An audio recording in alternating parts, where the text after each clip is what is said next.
Hello, everyone. Hello. Good evening, and welcome to IBSI's weekly forum on Africa, Israel, and Black America.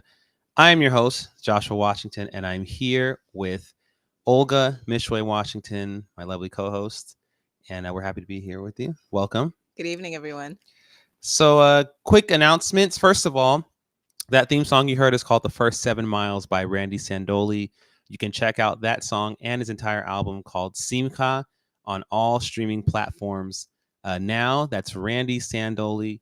And if you liked that theme song, you'll love the rest of the album. It is incredible. Check it out, ladies and gentlemen.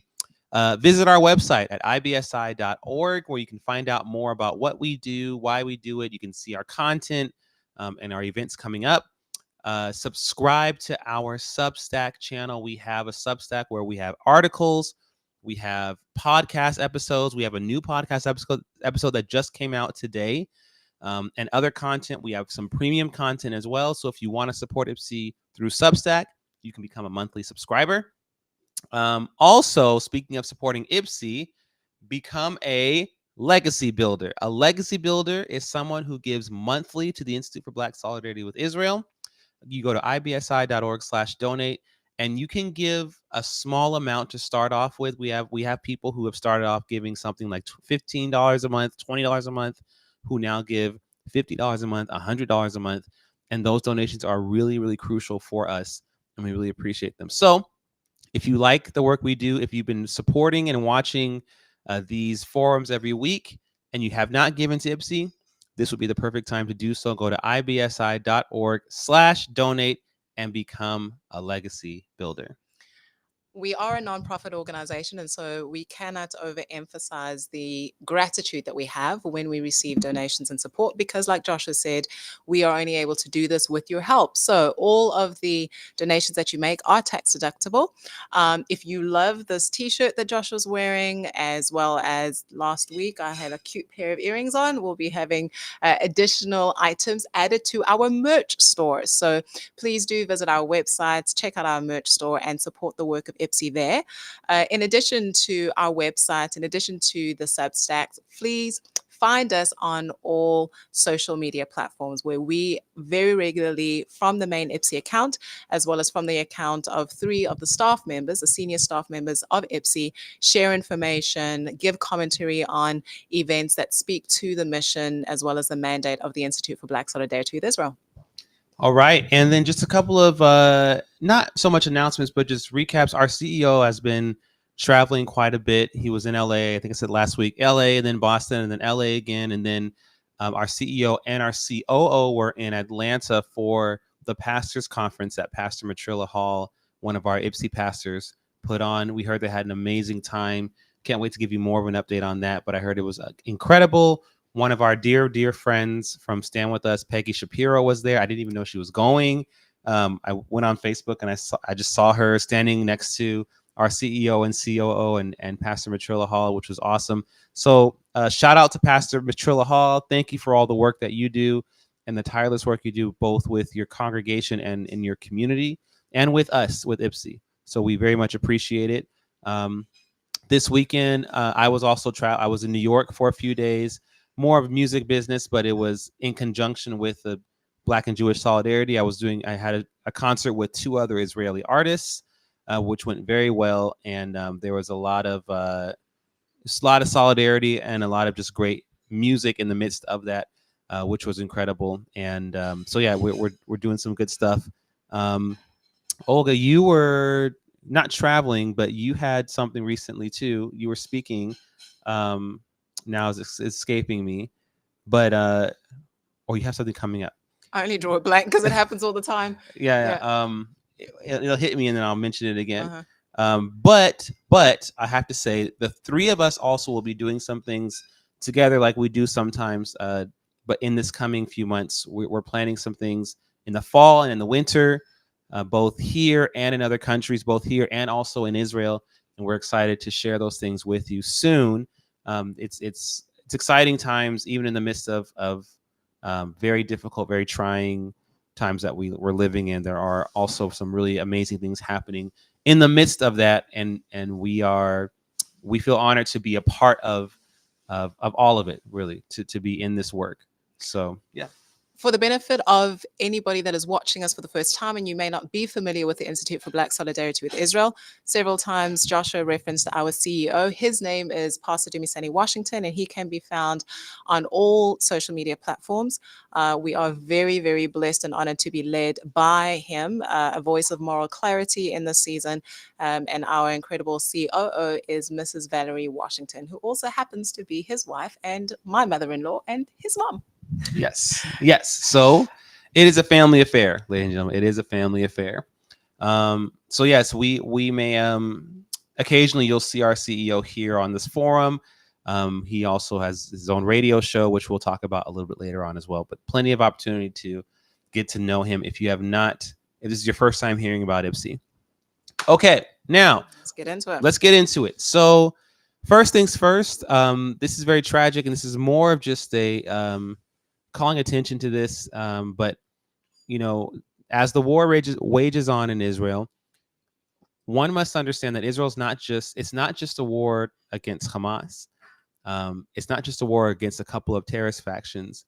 It really is a war against jihadism that seeks to globally dominate, right? Israel is on the front lines of this war against terror and enslavement and subjugation, all those things. Mm-hmm. And Israel's fighting this war on several fronts, physically on several fronts.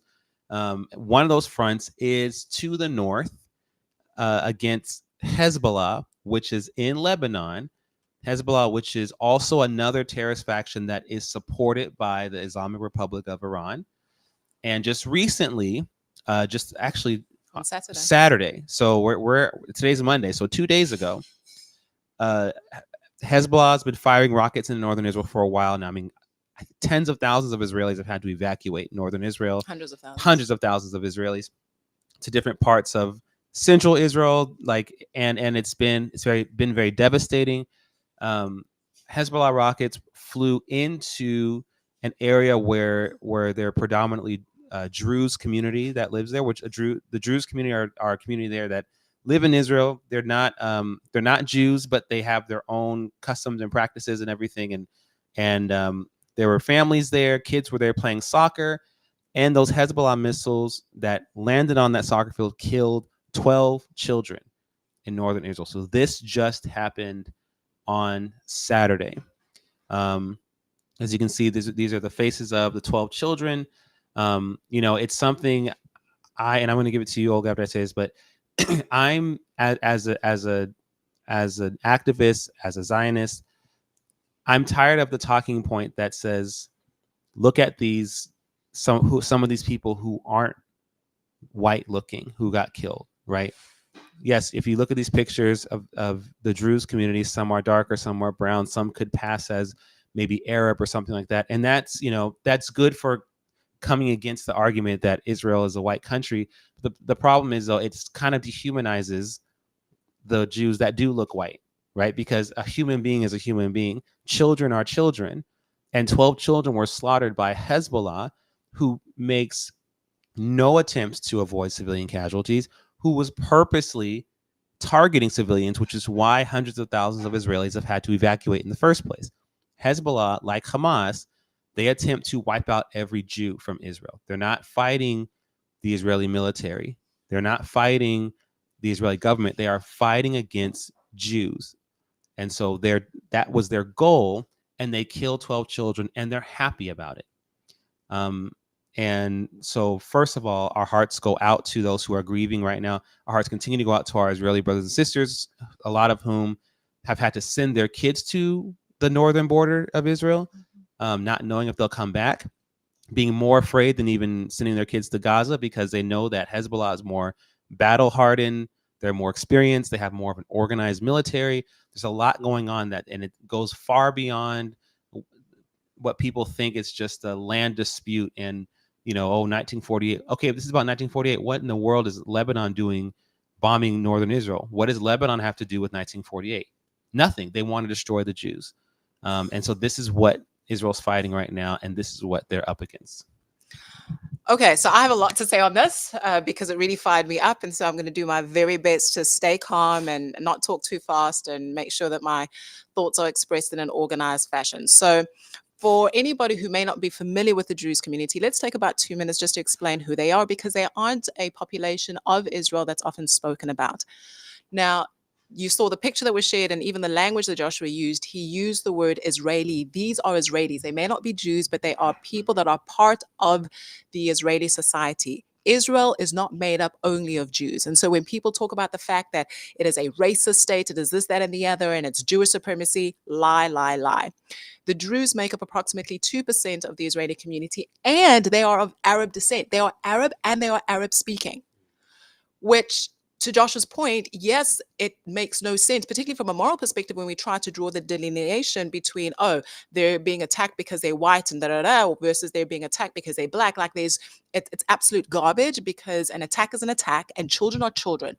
But for those people who are all up in arms and protesting when it's like, oh, those poor Palestinian children, and I'm going to speak to that in a moment, the poor Arabs, look what Israel's doing to Arabs. Where's your voice in relation to the Arabs that were just now slaughtered? Where's your voice in relation to those children? Silence, absolutely nothing, including some of our Christian commentators who are very happy to say, because God is love and because there needs to be peace and because there needs to be righteousness and justice and stop killing the children. Silence. Silence. So then the question is, because they live in a different location on the earth, one side of Arab children are more important than the other side?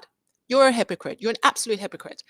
And then also we need to address, Joshua, this lack of or attempted moral equivalency, where it's like, oh, no. Now the likes of us, because they're calling us out, oh, now you're expressing outrage and concern when there have been children that have been massacred, but you weren't showcasing that level of concern and outrage when Palestinian children were being massacred. To that also, if you follow and if you find any genuine, authentic, and real pro-Israel advocate, they would have been calling it out.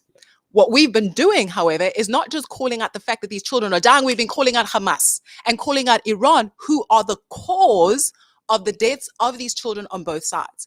What is even more evil when we see the deaths that are happening on the Palestinian side in relation to these children is that these children are various things, but let me speak to two of them. One, being used as human shields.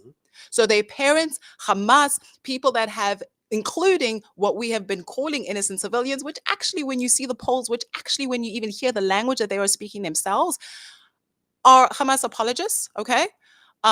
They then use the children as human shields. And so when these children unfortunately die as a result of Israel defending herself and needing to take out the terrorists, nobody's calling out the root cause of their death.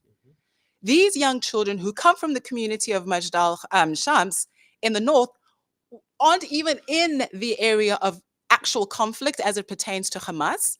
They're in an area where they should just be able to live freely and play freely, which is what they were doing in terms of they were playing soccer. But to Josh's point that you raised, Iran and its proxies aren't interested not only in the non-existence of Jews, but the non-existence of Israel.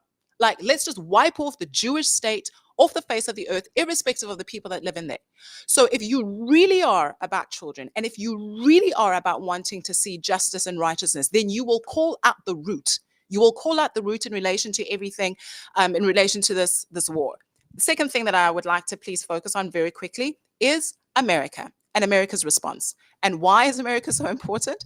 Because America has got the ability, the diplomatic ability, the military ability, and that it should be using as it proclaims itself to be a friend of Israel. I might get into trouble for what I'm about to say, but I'm going to say it. Joshua, do you know it? That yes, South Africa has been getting a lot of heat for its attitude and approach towards Israel at the International Court of Justice. But you know what? I rather that when the South African government, which does not represent all of the South Africans, and we've spoken about this very in detail on the show, I rather that when they are publicly saying, here we are, Israel, we don't like you, Israel, we think that you're a criminal and we're going to take you to court, than with respect, the administration, the current administration of America, which says on the one side, oh, you have a right to defend yourself, oh, it's all good, and then, oh dear, we seem to be having some technical difficulties. You can just bear with us for 2 minutes. There we go. So I was talking about how America, the current administration, rather, I should say, on the one side is like, yes, you have the right to defend yourself and you need to. But on the other hand, and we've also spoken about this several times, Joshua, it has provided aid, financial aid to Iran, which then in turn has funded what we're seeing now, including the massacre that took place on October 7, which also, when Israel needs to take definitive and decisive action to showcase the fact that actually, no, you can't come for us and our citizens. We're going to come for you. We are going to decisively deal with you and win this war. Then we have America placing pressure on the leadership of Israel and also the IDF to show restraint. And I just want to read a quote from today. From today. It says, and this is out of, we cannot look away in the face of these all right. One of the statements that was made in a news report that came out today is the White House says that Israel has every right to respond to a recent attack on the Golan Heights, and they're referring to this particular community, but is urging restraint amid boiling tensions on the Israeli-Lebanon border. Okay, urging restraint. And then the national security spokesperson, John Kirby, says there's no reason in our view that this has to lead to some dramatic escalation. Are you being serious? Tens of thousands of rockets have been launched from the north into Israel. Israel is fighting for its survival on the south and on other fronts. And you're saying, oh, no, you know what? You have the right to defend yourself, but you don't need to do anything rash. This doesn't need to lead to some dramatic escalation. And I continue to quote, there's still time and space for diplomacy. So you're a friend on the one side and you are telling Israel, actually, no, don't do what you need to do in order to decisively deal with this. It's a mockery and it's a shame. It's not a friend. It's not a friend. And I agree that it's worse, I think, to say that we're your friends and then say, as your friend, you need to have your hands tied behind your back and sit down while you get punched in the face. Right. I'd rather have an enemy. I mean, at least I know what to do when an enemy approaches. I know not to trust that person than have someone in my house stopping me from defending myself. And again, it's not just Hezbollah now. We have Hamas, we have Hezbollah. Last week, we talked about the Houthis in Yemen who shot a bunch of drones over into Israel. One made it into Tel Aviv and killed an Israeli. So this is Israel. Again, what does this have to do with 1948? Nothing. What does it have to do with the so-called occupation? Nothing. This is Israel on the... So go ahead. I'm sorry. I would say if you say, what does this have to do with 1948? It's the fact that Israel had the audacity to become reborn and become its own sovereign nation, right? Like Jewish people, correct. They were like, actually, no, here's our rights. We are exercising our right to self-determination. That's what happened. That's a problem. And the irony is that many of these countries kicked their Jews out after 1948. So not only they actually contributed to the Jewish population in Israel growing significantly because they expelled their Jews, which this most recent episode of the JW show, I interview a good friend of ours, Sarah Sassoon, who actually talks about it from an Iraqi perspective. Her family, her lineage is Iraqi Jews, all the way back to the Babylonian Empire.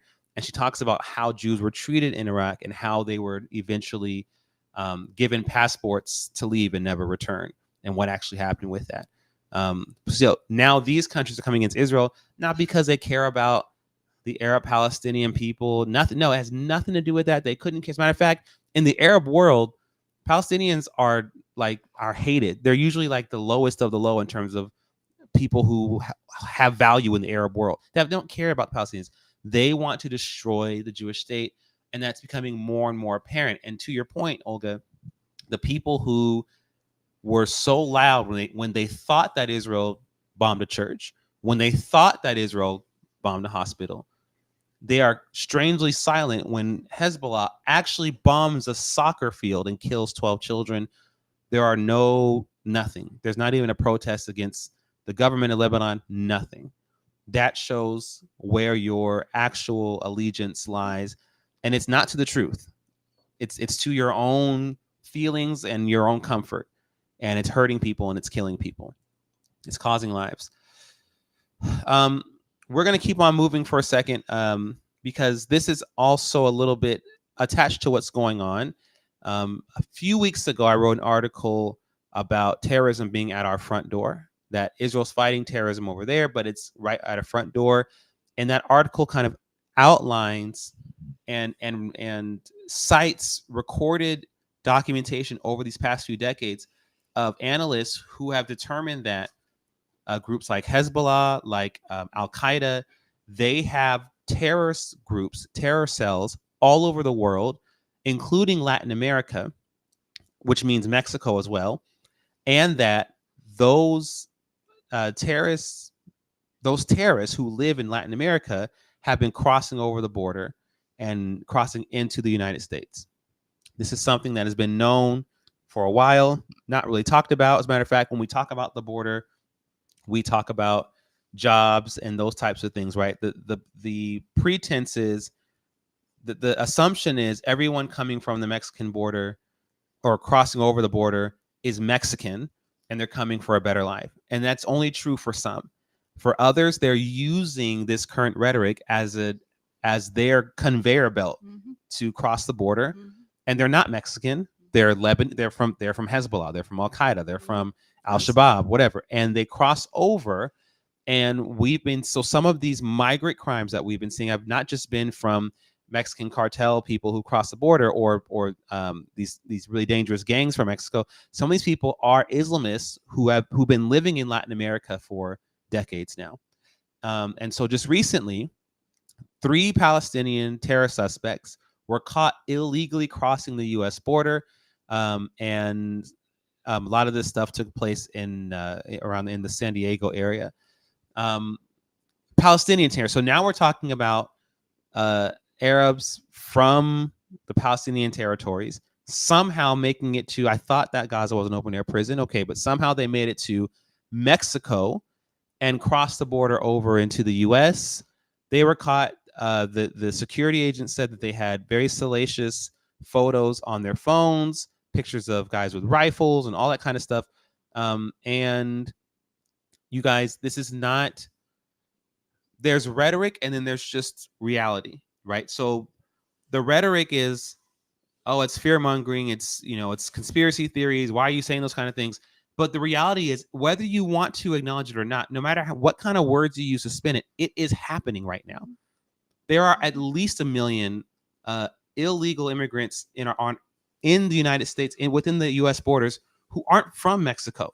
There are at least 1 million that are spread all across the United States with terror cells in Philadelphia. When we see these like very eerie things happening, next week we'll share a video that we shared a while back of a school in Philadelphia. It's an Islamic school of kids singing songs. It was like the end of the year program or whatever they were singing. And the song was a song that would have easily been sung in Gaza, which it probably has, about slaughtering Jews, about taking over the West, about dominating like this. They were teaching kids songs about murdering and subjugating other groups of people in Philadelphia, not in Gaza, not in Syria, in Philadelphia. When you see things like that, that is a result of people who are in this country who are not supposed to be here. There's one other influencer who he makes a living, or not a living, but he makes it, his whole page is just him going live with usually they're other Palestinians, usually who hate Israel. Most of the time the conversations get tense. And he has these conversations with them, and he posts clips on his Instagram. And he posted one clip. He was talking to a guy who said he's from Gaza, but he was living in like Washington, D.C. or something like that. And so he was asking him, how do you like America? He only had these horrible things to say about the U.S. and Gaza was better and all that kind of stuff. And I said, what is he doing there? I'm sorry, but my wife has been in and out of this country for her whole life with her family, going to Bible school and then college and getting her master's. And she still had to go through a rigorous process to become a citizen.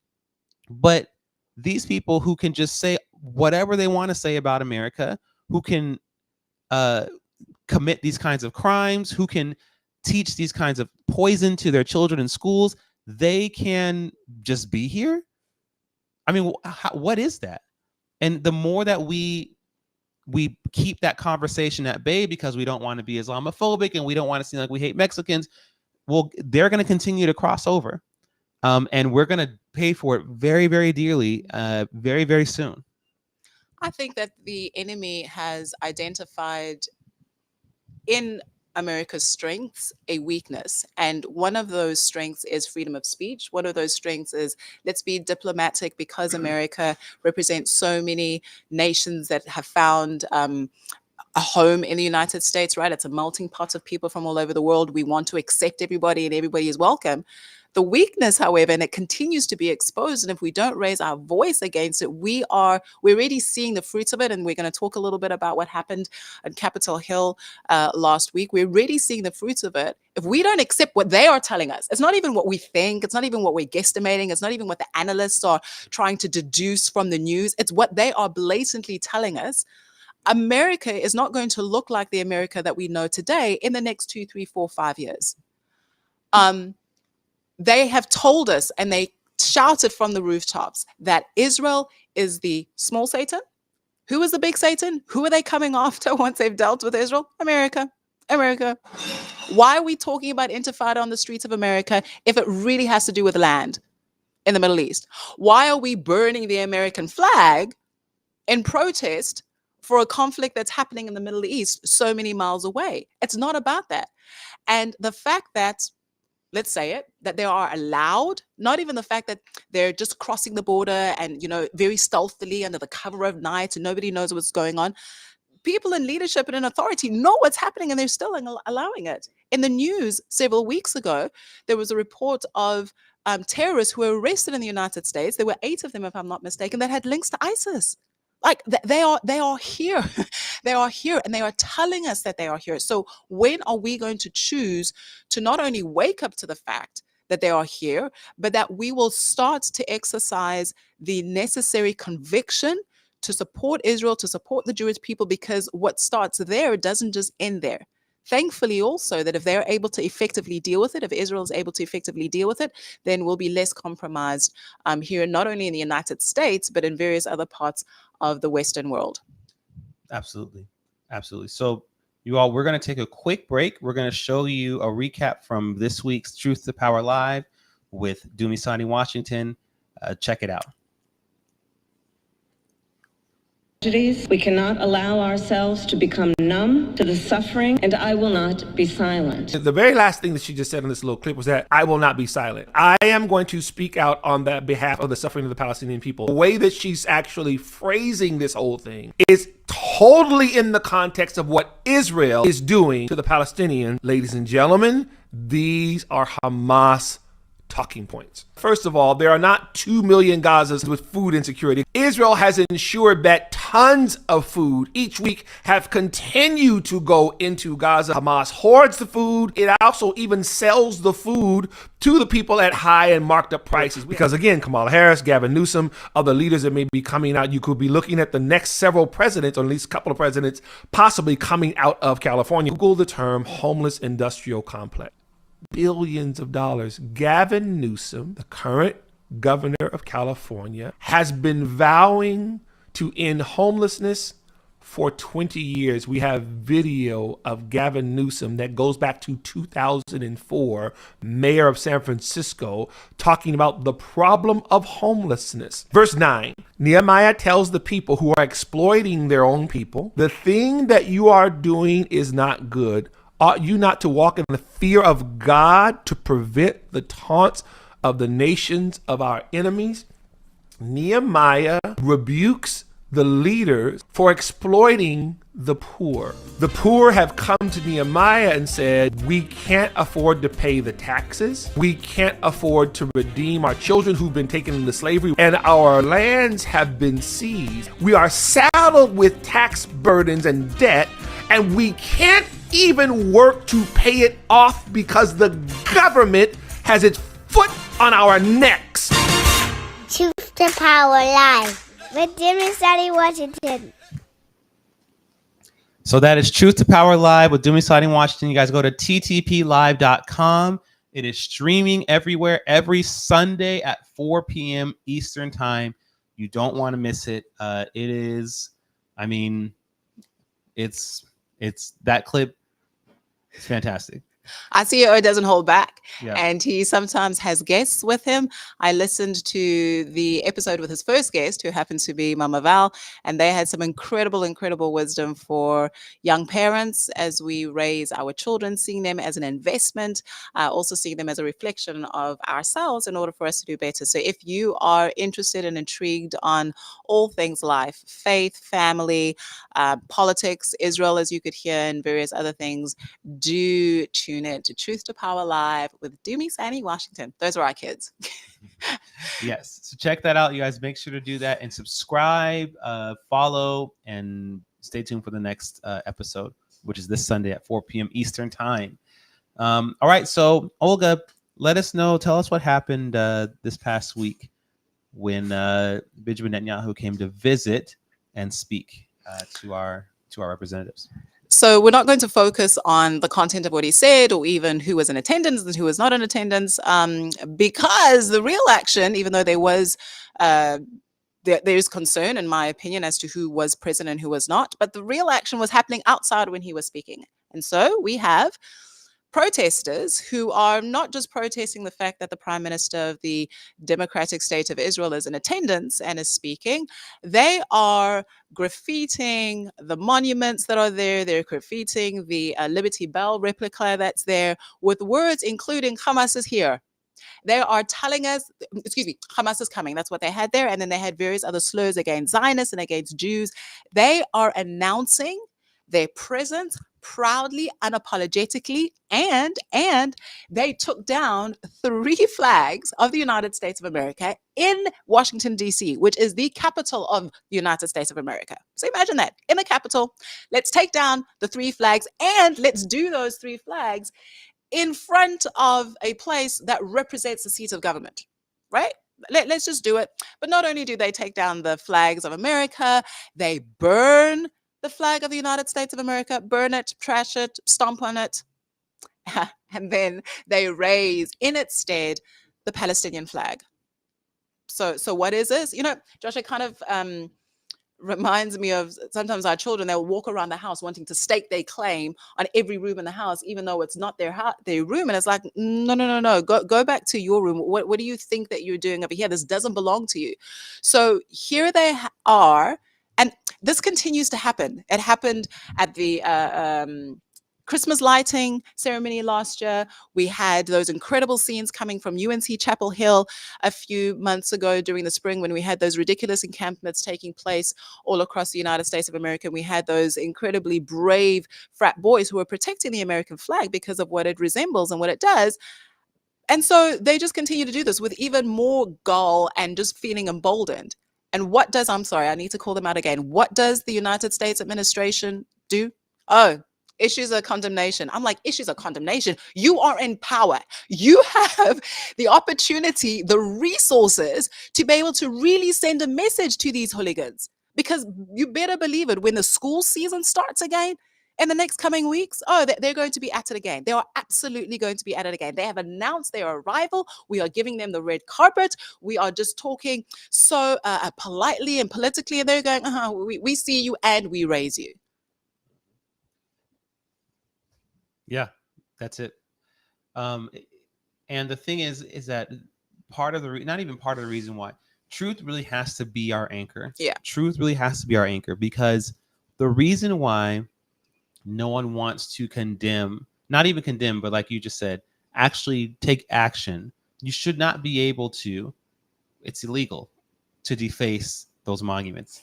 You can't, it's illegal to tear down an American flag by itself, but then to replace it with a different one, you can't do, that's not yours. Is that treason or is it? Well, no. I don't know. I'm not familiar. I just know that in terms of like property, right? Like that's not, that flag does not belong to you. So you can't just tear it down and erect your own flag.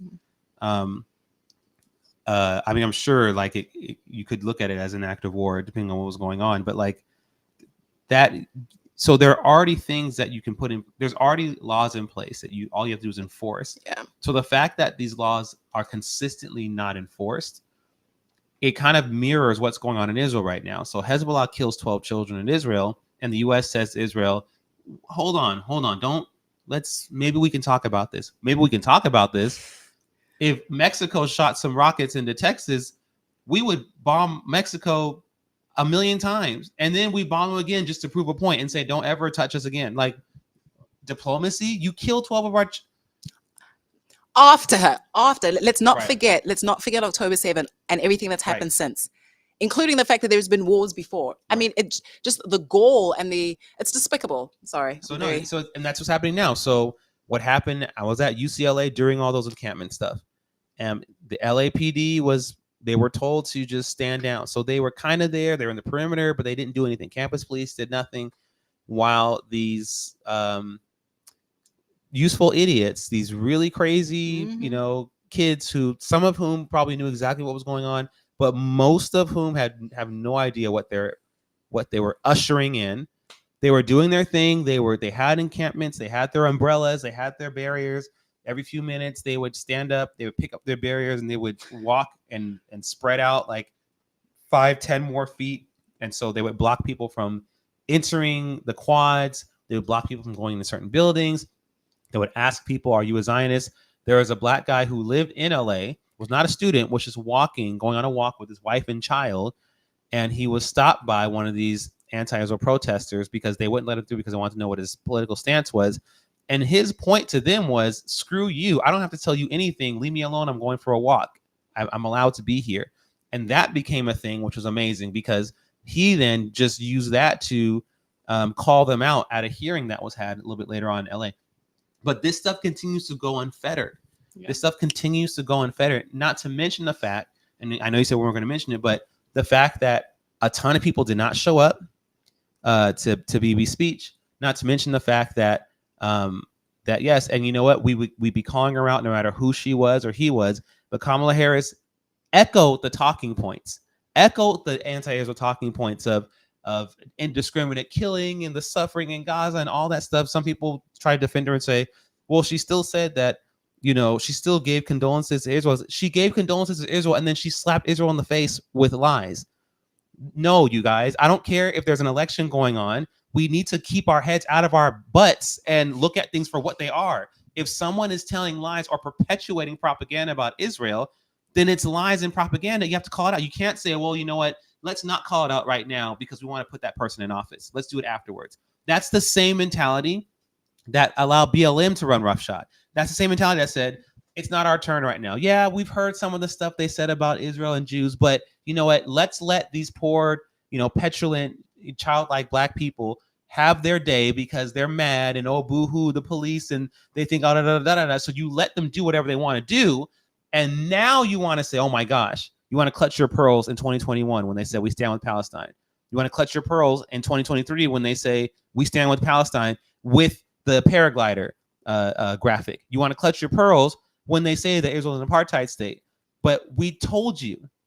So how about this? How about instead of deferring the truth until it's convenient, how about we just let the truth? See, now I feel like Alfred, for those who watch, who's seen the Batman trilogies, with Christian Bale, Alfred said in the second Batman movie, the movie ended with Commissioner Gordon and Bruce deciding that they're going to lie to the people about what actually happened in this situation because they wanted to protect this guy's reputation, Harvey Dent. They didn't want people to know that he turned over to the bad side.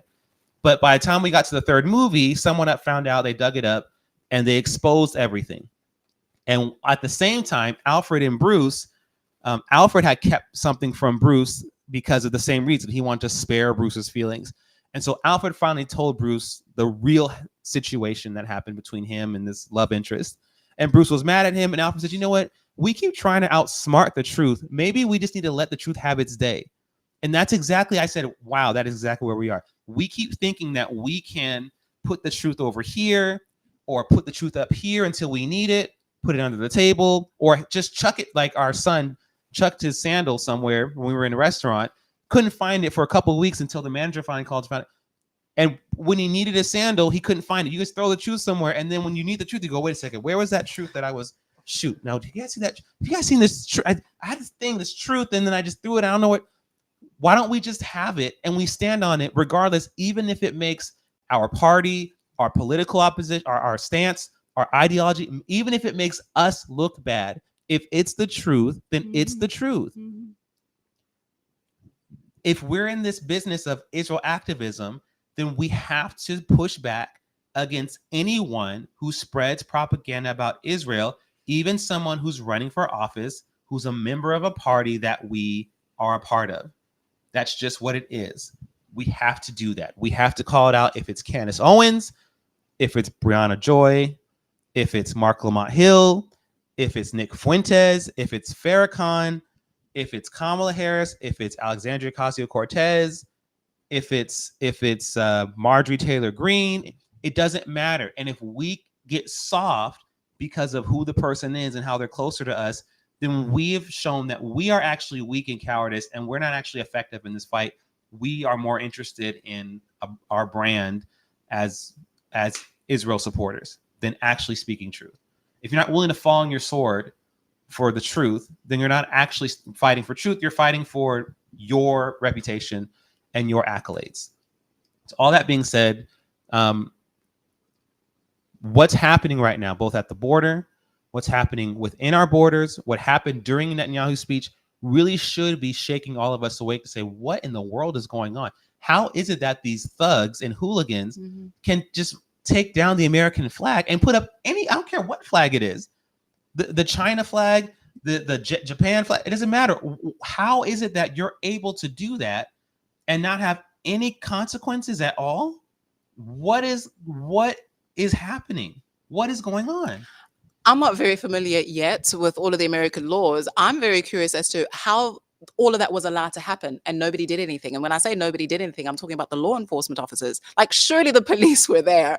And even if they weren't there, if they were called, they would have immediately arrived on the scene. Like, you're just going to stand there and you're supposed to be defending the people and defending your nation. Like, it's bizarre. It's absolutely bizarre. Josh, you hit so many nails on the head and said so many important things.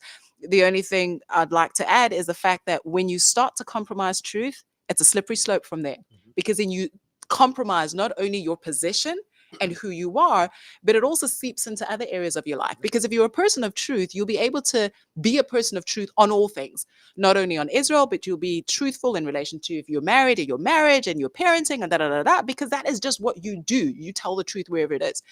Once you start to compromise, you'll find yourself behaving and acting in a way that either you'll turn around one day and be like, who am I? Like, I don't even recognize a person that I'm looking at. And we've seen this a lot in the 10 plus years that we've been in this space. We'll look at individuals that we looked up to and admired, and were even colleagues with and did events with, who were bold and steadfast. But then when the compromise started to seep in, we look at them now and we're like, oh. Okay, there is a teachable moment for not only us as to this is why you're not going to compromise, but even for our children as to why it is important to stay with the truth. Yes, the truth has to be our anchor. Yeah, it has to be our anchor. I'm going to take a pause for a second because I know some people have only hopped in a few minutes ago. This is the Institute for Black Solidarity with Israel. This is our weekly forum on Africa, Israel, and Black America. My name is Joshua Washington. I'm the executive director of IBSI. Olga Mishway Washington is the Speakers Bureau chief and our board member of IBSI as well. And we're here every week. We talk about these different issues. Become a legacy builder. If you go to ibsi.org/dates, you can support us. If you do know us and you love us and you tune in every week, we are asking you to become legacy builders. You guys set aside something each month. The first is coming up. Paychecks are coming in. Take a little portion of that, even if it's just $10, $15, and say, you know what, I'm going to give this monthly to IBSI. Every month on the first, I'm going to dedicate this much money to IBSI to further the work we're doing. The need for IBSI has grown so much, both for our staff and for our IBSI ambassadors and for our IBSI pastors, whom we have all over this country. And there's only so much we can do with the budget that we have had for a while now. So with your help, we can continue to expand and do incredible things and even more. So please become a legacy builder and help us. The last thing that we want to just touch on today, but really this is a teaser for next week, because next week we might have a very special guest, and I say might because we haven't actually asked this person officially yet, but we're pretty sure that he will do it with us. But that is, can I say who it is, or should I wait till next week? Sure. Yeah. Go I ahead. don't want you guys to be mad at me if it doesn't. But the great Reverend Kenneth Mishwe, he is the president of the African Christian Democratic Party of South Africa. He's a South African Parliament member. He is a very staunch supporter of the Jewish people and of Israel. Has been for a long time. Has been in government for over 30 years. Served faithfully. He was one of the drafters of South Africa's constitution after apartheid fell in 1994. Also happens to be my father-in-law, Olga's father. And there's this particular topic that we're speaking on. He has a very in-depth knowledge of, and we want to bring him on to discuss this more with us. So already mark your calendars next week, 8 p.m. Eastern time. But we'll touch on this now because this story just surfaced today. And it happened within South Africa's borders. There were 95 Libyans with connections to a terror group that were arrested in South Africa. They were arrested at a secret military training camp in a place called Mpumalanga. And they're connected to a group that was trying to overthrow the former Libyan government. And not only is this something that has happened, but apparently this is something that is not uncommon in terms of terror cells. Like we talked about terror cells being here in the U.S. Very similar thing is true in South Africa, unfortunately. These terror cells are all part of the same family. Hezbollah, Al-Qaeda, Hamas, ISIS, like all part of the same family. Like Joshua says, unfortunately, it is not a secret for people that choose to keep their eyes and their ears open as to the fact that the infiltration in South Africa has happened. We see Islamic jihadist activities in Mozambique. We see it in Kenya. We see it on various countries on the African continent, again, which is why we are so devoted and convicted with regards to calling out the truth as to who Israel's enemies are, who Israel's enemies are, because they literally, not just in the figurative sense of the word, but they literally are also the enemies of Africa. And so hopefully he will agree to join us on the show because of his position in government, but also because he's a very learned man. He cares deeply about his country. And so he does his research and he takes it upon himself to understand what is happening with South Africa as it pertains to Iran and various other interest groups. He has great information and great knowledge on this point. If I may say two quick things, he's also quite I don't want to say he's a fun character, but Rev is, how do you explain? He's great to talk to. Like you won't be you won't be disappointed. Very engaging, and it's very funny. Yeah, he can be funny too. And also, he's a fantastic example. If we have time next week, maybe he'll speak to this a little bit. But he's a great example of what standing by truth means in the good times and the bad times and the times when you feel that people are coming literally for your life, when you're called out not only in national media but international media as well. That's happened to him, where we've had the Palestinian Authority and representatives calling him out on his visits to Israel. And because of his conviction to truth, he was unashamed to tell the former president, I don't even know if you know this story, the former president Nelson Mandela, before Nelson Mandela married the last wife that he had before he passed on, Gracia Machel, they were dating, they were in a relationship, and Reverend Mishra in Parliament stood up and said, with respect, Mr. President, and you can actually go and find this clip on YouTube. He said, Mr. President, with respect, you are setting a bad example for the young people of this country. So he was convicted as to what, to the truth as to what a good role model looked like, right? And he said, you need to marry her. And within a few weeks, indeed, he married her. And it's known that he, being former President Nelson Mandela, put some of that marrying to Reverend Mishra because he felt convicted. He was like, oh, wait, maybe I should be doing the right thing here and marrying Miss Gracia Machel. So, yeah, we look forward to next week. We really do. So, you guys, you don't want to miss this. Like I said, we could talk about it and it'd be okay. But having the Rev here to give his insight and really his firsthand experience and knowledge on what's happening on the ground in South Africa. It would be very much invaluable for all of us. So please do not forget. So we're here every Monday, 8 p.m. Eastern time. We always go through these different things. We talk about these different issues. And we want you to join us. Do not forget, if you want to see us in person, first of all, we're streaming everywhere. So we're on Instagram, Facebook, X, YouTube, LinkedIn. We're on Rumble now. And if you want to see us in person, go to ibsi.org/dates. You can see the events we have coming up. We have some stuff on the West Coast in August. We have some, like I said, we've been planning some stuff in Israel. We're planning some stuff for Hanukkah this year. And so if you want us to come to your area and you would like to set up something, you can email us. If you go to that website, if you scan the QR code, you can also contact us on the website and request an event. And we really hope that we can partner with you and do something amazing, both on a speaking front and also with music and all those things. We put those things together at a lot of our events. And it's been pretty powerful to pair those things. And also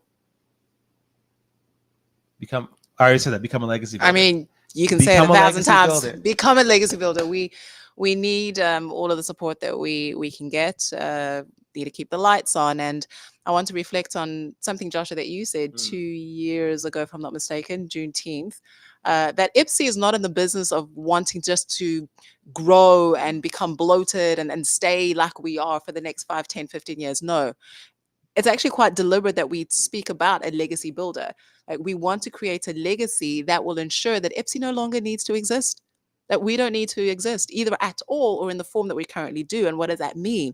That through the conversations that we have, through bringing to light many of these issues that many organizations, and that's on them, are not bringing to light, but also showcasing the incredible relationship between Israel and Africa and the potential and the hope that that brings, and also the Black and Jewish relationship here in America. What that brings to the fore, that will fundamentally transform hearts and minds so that this relationship that needs to be will in fact be, and then our work is done, at least in this particular form. So as you support us, know that you are supporting us as we do the work of transforming and changing, and not just becoming bigger and better and growing up with all these healthy budgets. Amen to that. Amen to that. So you guys, thank you so much. We appreciate you. We appreciate your support. Join our mailing list if you have to. Become a legacy builder if you're not. Donate to IBSI. Share this with your friends. Let them know about what we're doing, why we do it. Share our content. We have another special podcast episode coming out on our IBSI Substack. This one will be a premium episode. It features former slave and political activist Simon Dang. I should say political activist and former slave. He is a political activist now. He was kidnapped and enslaved at 9 years old. He was a slave for about 2 years, I believe, and he got his freedom around 11 years old. And he lives in New York now, and he travels all over the place and talks about his efforts along with our great partners at the African Jewish Alliance to combat slavery on the African continent. If you don't know about the African Jewish Alliance, you should look them up. AfricanJewishAlliance.org. You can follow us, and we have all kinds of stuff on them as well. Scan this QR code, subscribe to our Substack. If you want to hear his speech, which was a very powerful speech, you're going to have to become a premium subscriber to IBSI's Substack. So scan the QR code. If you're already a subscriber, simply upgrade, and you can get the other content that is not available to the free subscribers. You're going to want to hear this one. This is a man of principle, a man who has been through enough to make him bitter. And he is the sweetest, most loving person that we know. He's a lifeguard when he's not doing this stuff. He loves swimming. He loves saving people's lives. Like that's a passion of his. And you'll love that. So please subscribe, check it out, share it with your friends. And we really appreciate that. I think that's all the time we have for tonight, unless there's anything else I'm missing, Olga. No, sir. You all, thank you so much. We'll be back here next Monday, 8 p.m. Eastern time, same place. You guys have a good rest of your week. Good night, everyone.